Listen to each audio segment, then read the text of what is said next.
Hello everyone, स्वागत करता हूँ आप सभी का अपना यूट्यूब चैनल बेस्ट एजुकेशन में। आशा करता हूँ दोस्तों आप सब अच्छे होंगे और अपने तैयारी को मस्त तरीके से कर रहे होंगे। दोस्तों समय आपका काफ़ी कम है और ऐसे में आपको कॉन्सेंट्रेट होकर आपकी तैयारी करना बहुत आवश्यकता है। दोस्तों आज के सेशन में मैं आप सबके लिए लेकर आया हूँ टॉप ऑब्जेक्टिव क्वेश्चंस प्रकाश प्रवर्तन था अपवर्तन से। टॉप ऑब्जेक्टिव क्वेश्चन, ये जो टॉप ऑब्जेक्टिव क्वेश्चन है आपके जो 5 मॉडल सेट तैयार किए गए थे साइंस से, साइंस के टॉप ऑब्जेक्टिव क्वेश्चंस यानी 5 मॉडल सेट से आपका ये क्वेश्चन दिया गया है। तो आप इस क्वेश्चन को बारीकी से देखिए, वीडियो को ज़्यादा से स्किप मत करिए। एक एक क्वेश्चन आपके लिए बहुत ज़्यादा इंपॉर्टेंट है दोस्तों, ठीक है। तो चलिए आइए स्टार्ट करते हैं। हम देखते हैं सबसे पहला क्वेश्चन आपको दिया गया है, दाढ़ी बनाने में किस प्रकार का दर्पण का उपयोग किया जाता है। तो दोस्तों हम जानते हैं कि दाढ़ी बनाने के लिए जो है ना समतल दर्पण का उपयोग किया जाता है। ऑप्शन ए इसका राइट आंसर होगा, ठीक है। नेक्स्ट आगे बढ़ते हैं, क्वेश्चन नंबर 2 देखते हैं। क्वेश्चन नंबर 2 में आपसे पूछा है गोलीय दर्पण में फोकस दूरी एवं वक्र त्रिज्या के बीच क्या संबंध है। तो गोलीय दर्पण में फोकस दूरी और वक्र त्रिज्या के बीच में संबंध जो है, फोकस दूरी जो होता है दोस्तों वो वक्रता त्रिज्या का आधा होता है, ठीक है। तो F = R/2 यहाँ पे होगा आपका, ऑप्शन बी इसका राइट आंसर होगा। नेक्स्ट क्वेश्चन नंबर 3 देखते हैं। क्वेश्चन नंबर 3 में आपको पूछा है प्रकाश के अपवर्तन की क्रिया में कौन सी भौतिक राशि अपरिवर्तित रहती है। तो प्रकाश के अपवर्तन की क्रिया में जो है आपका आवृत्ति जो है, आवृत्ति अपरिवर्तित रहती है। इसका ऑप्शन ए राइट आंसर होगा। आवृत्ति जो है समान रहती है, अपरिवर्तित रहती है, चेंज नहीं होता है। आपका वेग चेंज होता है, तरंग दैर्घ्य चेंज होता है, लेकिन आवृत्ति आपका समान रहती है, ठीक है। नेक्स्ट आगे बढ़ते हैं, क्वेश्चन नंबर 4 देखते हैं।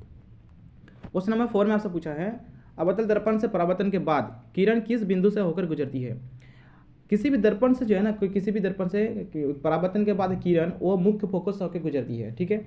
पहले किससे गुजरेगी, मुख्य फोकस से होकर गुजरेगी। तो इसका आंसर होगा ऑप्शन बी एफ, मुख्य फोकस, जिसे हम एफ से डिनोट करते हैं।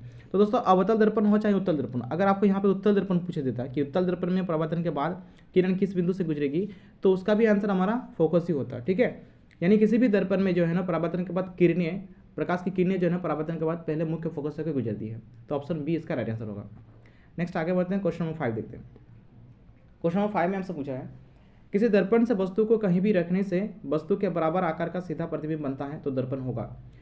कोई भी वस्तु का अगर बराबर आकार का प्रतिबिंब बनता है तो आप वो जो दर्पण है वो आपका समतल दर्पण होगा। सिर्फ और सिर्फ समतल दर्पण में ही वस्तु के बराबर आकार का प्रतिबिंब बनता है। तो ऑप्शन सी इसका राइट आंसर होगा दोस्तों, समतल दर्पण, ठीक है। नेक्स्ट आगे बढ़ते हैं, क्वेश्चन नंबर देखते हैं 6। तो क्वेश्चन नंबर 6 में आपसे पूछा है प्रकाश के अपवर्तन के कितने नियम हैं। तो प्रकाश के अपवर्तन के 2 नियम हैं दोस्तों। इसी प्रकार प्रकाश के परावर्तन के कितने नियम हैं, प्रकाश के परावर्तन के भी 2 नियम हैं, ठीक है। तो ऑप्शन बी इसका राइट आंसर होगा, प्रकाश के परावर्तन के 2 नियम हैं, प्रकाश के अपवर्तन के 2 नियम हैं। यहाँ पे अपवर्तन की बात कही गई है। चलिए नेक्स्ट आगे बढ़ते हैं, क्वेश्चन नंबर 7 देखते हैं। क्वेश्चन नंबर 7 में आपसे पूछा है किसी गोलीय दर्पण की वक्रता त्रिज्या 50 सेंटीमीटर है तो उसकी फोकस दूरी होगी। आपको यहाँ पे वक्रता त्रिज्या दी गई, फोकस दूरी निकालना है। तो हम जानते हैं कि एफ बराबर हमारा होता है क्या है, R/2, ठीक है। तो यहाँ ना हम 50 का आधा कर देंगे, तो 50 का आधा करने से हमारा कितना होगा आंसर, ऑप्शन सी इसका राइट आंसर होगा, एफ = 25 सेंटीमीटर। चलिए नेक्स्ट आगे बढ़ते हैं, क्वेश्चन नंबर 8 देखते हैं। क्वेश्चन नंबर 8 में आपसे पूछा है 1 मीटर फोकस दूरी वाले उत्तल लेंस की क्षमता क्या होगी। 1 मीटर फोकस दूरी वाले उत्तल की क्षमता क्या होगी, 1 डायोप्टर होगी। 1 डायोप्टर किसे कहते हैं, जिसकी फोकस दूरी 1 मीटर हो। इसका मतलब इसका आंसर क्या होगा, 1 डायोप्टर, ऑप्शन बी इसका राइट आंसर होगा। नेक्स्ट आगे बढ़ते हैं, क्वेश्चन नंबर 9 देखते हैं। क्वेश्चन 9 में आपसे पूछा है किसी उत्तल लेंस की फोकस दूरी हमेशा होती है, उत्तल लेंस की फोकस दूरी हमेशा पॉजिटिव होती है। तो इसका राइट आंसर होगा ऑप्शन ए, उत्तल लेंस की फोकस दूरी हमेशा पॉजिटिव होती है और अवतल लेंस की नेगेटिव होती है। क्वेश्चन नंबर 10 देखते हैं। प्रकाश का वेग न्यूनतम होता है, प्रकाश का वेग न्यूनतम होता है हमारा कांच में, कांच में जो है ना प्रकाश का वेग न्यूनतम होता है। तो इसका राइट आंसर होगा ऑप्शन डी। अगर आपको पूछा जाता है अधिकतम किस में होता है, तो अधिकतम आपका होता है दोस्तों निर्वात में, ठीक है। निर्वात में प्रकाश का चाल हमेशा अधिकतम होता है। तो यहाँ पे आपको अधिकतम नहीं कहा गया, क्या कहा गया, न्यूनतम होता कहा गया। तो ऑप्शन डी इसका राइट आंसर होगा, कांच में जो है प्रकाश का वेग न्यूनतम होता है। क्वेश्चन नंबर 11 देखते हैं। क्वेश्चन नंबर 11 में आपसे पूछा है 4D क्षमता वाले अवतल लेंस की फोकस दूरी होगी। देखिए आपको 4D ना पावर ऑफ लेंस आपका वैल्यू दिया है, पावर ऑफ लेंस का वैल्यू दिया गया है, आपको फोकस दूरी निकालना है। तो फोकस दूरी कैसे निकालेंगे, हम जानते हैं कि P जो होता है ये पावर ऑफ लेंस हमारा होता है 1/f। ये 1/f कब होता है, जब हमारा ऐप क्या हो, फोकस दूरी मीटर में हो, ठीक है। जब हमारा क्या हो, फोकस दूरी मीटर में हो। आप यहाँ देख सकते हैं कि जितना भी हमारा ऑप्शन दिया गया है ये सभी हमारा जो ना सेंटीमीटर दिया हुआ है। इसका मतलब हमें फोकस दूरी को सेंटीमीटर में बदलना होगा, ठीक है। तो मीटर का सेंटीमीटर जब हम बदलेंगे तो हम क्या करेंगे, देख सकते हैं कैसे करेंगे। जैसे हमारा क्या होता है, P = हमारा होता है 1/f, ठीक है। F = हमारा क्या हो जाएगा 1/p। चूँकि हमें ये हमारा सेंटीमीटर में ऑप्शन दिया हुआ है तो हम क्या करेंगे 100/p करेंगे, 100/p कर देंगे, सेंटीमीटर चेंज करेंगे। जब 100/p करेंगे, p आपका वैल्यू दिया हुआ है, आप देख सकते हैं कि p का वैल्यू क्या दिया हुआ है, p यानी कि जो डायोप्टर दिया हुआ है 4 डायोप्टर आपको दिया है p का वैल्यू, ठीक है। तो हम क्या करेंगे 100/4 करेंगे, क्या करेंगे 100/4। जब 100/4 करेंगे ये कट जाएगा, हमारा कितना आएगा 25 सेंटीमीटर। ठीक है, आपका देख सकते हैं आप ऑप्शन बी में आपको 25 सेंटीमीटर दिया गया है। तो इस प्रकार इसका राइट आंसर क्या होगा दोस्तों, आपका राइट आंसर होगा ऑप्शन बी, 25 सेंटीमीटर का आंसर होगा। ठीक है, चलिए आगे बढ़ते हैं, क्वेश्चन नंबर 12 देखते हैं।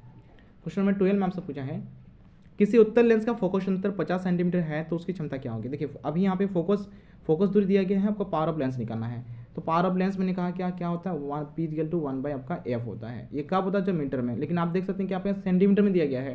तो जैसे हम सेंटीमीटर में करेंगे तो क्या करेंगे, 100/f करेंगे, यहाँ पे 100/f करेंगे। ठीक है, अब 100 जैसे आप करेंगे तो 100/f का वैल्यू आपका 50 दिया हुआ है। तो 50 को 100 से हम लोग क्या करें, कैंसिल कर देंगे तो कितना आएगा, 2 आएगा। ठीक है, यानी कि आपका आंसर क्या आएगा, 2 डायोप्टर। ये उत्तल लेंस की बात कही गई है, तो उत्तल लेंस का जो पावर ऑफ लेंस होता है वो पॉजिटिव होता है, तो 2 डायोप्टर इसका आंसर होगा। नेक्स्ट आगे बढ़ते हैं, क्वेश्चन नंबर 13 देखते हैं। क्वेश्चन नंबर 13 में आपसे पूछा है प्रकाश का वेग सर्वाधिक होगा। देखिए प्रकाश का वेग सर्वाधिक किस में होता है, मैंने कहा कि निर्वात में होता है। ठीक है, निर्वात में, ऑप्शन डी इसका राइट आंसर होगा, निर्वात में। नेक्स्ट आगे बढ़ते हैं प्रकाश के। देखिए यहाँ पर क्वेश्चन दिया गया है जो मैंने कहा आपसे कि प्रकाश के परावर्तन कितने नियम है, तो प्रकाश के परावर्तन के भी 2 ही नियम होते हैं। जिस प्रकार प्रकाश के अपवर्तन के 2 नियम हैं, उसी प्रकार प्रकाश के परावर्तन के भी कितने नियम हैं, 2 नियम हैं दोस्तों। ठीक है, नेक्स्ट आगे बढ़ते हैं, क्वेश्चन नंबर 15 देखते हैं। क्वेश्चन 15 में से पूछा है समतल दर्पण द्वारा बना प्रतिबिंब होता है, वास्तविक काल्पनिक दोनों, इनमें से कोई नहीं। तो समतल दर्पण में जो प्रतिबिंब बनता है वो हमेशा काल्पनिक होता है। ठीक है, इसका राइट आंसर क्या, काल्पनिक सीधा होता है। नेक्स्ट आगे बढ़ते हैं, क्वेश्चन नंबर 16 देखते हैं। क्वेश्चन नंबर 16 में आपसे पूछा है वाहनों के पृष्ठ दृश्य दर्पण के रूप में किस दर्पण का उपयोग किया जाता है। यानी वाहनों के साइड मिरर के रूप में जो हम लोग कौन सा दर्पण का यूज़ करते हैं, तो है आपका ऑप्शन बी, उत्तल दर्पण का उपयोग हम लोग साइड मिरर के रूप में करते हैं, है ना। पीछे की आने वाली गाड़ियों को देखने के लिए हम कौन सा दर्पण का यूज़ करते हैं, उत्तल दर्पण का उपयोग करते हैं। नेक्स्ट क्वेश्चन नंबर 17 देखते हैं। क्वेश्चन नंबर 17 आपसे पूछा है निम्न में से कौन सा पदार्थ लेंस बनाने के लिए प्रयोग नहीं किया जा सकता। यानी कौन से दिए गए ऑप्शंस में कौन सा पदार्थ है जिसका हम प्रयोग लेंस बनाने के लिए प्रयोग नहीं कर सकते हैं। जल, कांच, प्लास्टिक, मिट्टी का प्रयोग हम लेंस बनाने के लिए नहीं कर सकते। मिट्टी क्या है, एक अपारदर्शी वस्तु है जिसका प्रयोग हम लेंस बनाने के लिए नहीं कर सकते। ठीक है, आगे बढ़ते हैं, क्वेश्चन नंबर 18 देखते हैं। क्वेश्चन नंबर 18 में आपसे पूछा है काल्पनिक प्रतिबिंब होता है। काल्पनिक प्रतिबिंब किस तरह का होता है, क्या काल्पनिक प्रतिबिंब सीधा होता है, उल्टा होता है, दोनों होते हैं, इनमें से कोई नहीं। तो काल्पनिक प्रतिबिंब, जितने भी काल्पनिक प्रतिबिंब है वो हमेशा सीधा होता है दोस्तों। ठीक है, ऑप्शन ए इसका राइट आंसर होगा, सीधा होता है। नेक्स्ट आगे बढ़ते हैं, क्वेश्चन नंबर 19 देखते हैं। क्वेश्चन नंबर 19 में आपसे पूछा है यदि ऐप का मान 12 सेंटीमीटर है, फोकस दूरी का मान 12 सेंटीमीटर दिए, तो आर का मान क्या होगा। हम जानते हैं कि ऐप इजगल क्या होता है, ऐप इजगल टू R/2। तो आर इजगल क्या हो जाएगा, हमारा 2F हो जाएगा। इसका मतलब ये है कि फोकस की दुगनी हो जाएगी। ठीक है, वक्रता त्रिज्या क्या होगी, फोकस की दुगनी हो जाएगी। तो जब फोकस की दुगनी करेंगे हम, यानी कि 12 का दुगनी करेंगे तो 12 दूनी कितना होता है, 24 होता है। तो इसका राइट आंसर होगा option A, 24 centimetre. Question number 20 देखते हैं। क्वेश्चन नंबर 20 में आपसे पूछा है वाहन के अग्रदीपों में किस दर्पण का उपयोग किया जाता है। तो दोस्तों बता दें, वाहन के अग्रदीपों में यानी वाहन के जो हेडलाइट है, हेडलाइट में आपका कौन सा दर्पण यूज़ किया जाता है, वो है आपका अवतल दर्पण। ठीक है, ये आपका राइट आंसर होगा अवतल दर्पण। तो ये था हमारा top objective question, top 20 objective question होते हैं। और जो बाकी जो 20 ऑब्जेक्टिव क्वेश्चन नहीं हुआ मैं आपको नेक्स्ट पार्ट के वीडियो में आपको डाल दूंगा। ये हमारा टॉप 20 का ऑब्जेक्टिव क्वेश्चन यहाँ कंप्लीट होता है दोस्तों। इसी प्रकार और ऑब्जेक्टिव क्वेश्चन फिजिक्स से सभी चैप्टर्स का ऑब्जेक्टिव क्वेश्चन पाने के लिए हमारे इस चैनल को सब्सक्राइब करिए और इस चैनल को हमारा शेयर जरूर करिए ताकि आपके दोस्तों तक भी ये वीडियो पहुँच सके। ठीक है, और केमिस्ट्री का सभी चैप्टर्स का मैंने ऑब्जेक्टिव क्वेश्चन बना दिया है। अगर आपने नहीं देखा है तो आप इस वीडियो के डिस्क्रिप्शन में जाके उन वीडियो को देख सकते हैं। वीडियोस का लिंक इसमें दिया गया है। ठीक है, साथ ही साथ आप हमारे टेलीग्राम ग्रुप को ज्वाइन कर सकते हैं। टेलीग्राम ग्रुप से ज्वाइन करने से आपको क्या होगा कि आपको इस वीडियो को पूरा PDF आपको मिल जाएगा दोस्तों। ठीक है, आपको नोट्स मिल जाएगी जिससे आप अच्छा बेहतर नोट्स आपका बना सकते हैं दोस्तों। ठीक है, तो आज का सेशन इतना देखिए रखते हैं। आप सभी का बहुत बहुत धन्यवाद वीडियो का अंत तक बने रहने के लिए और जुड़े रहिए हमारे साथ दोस्तों। ठीक है, धन्यवाद दोस्तों।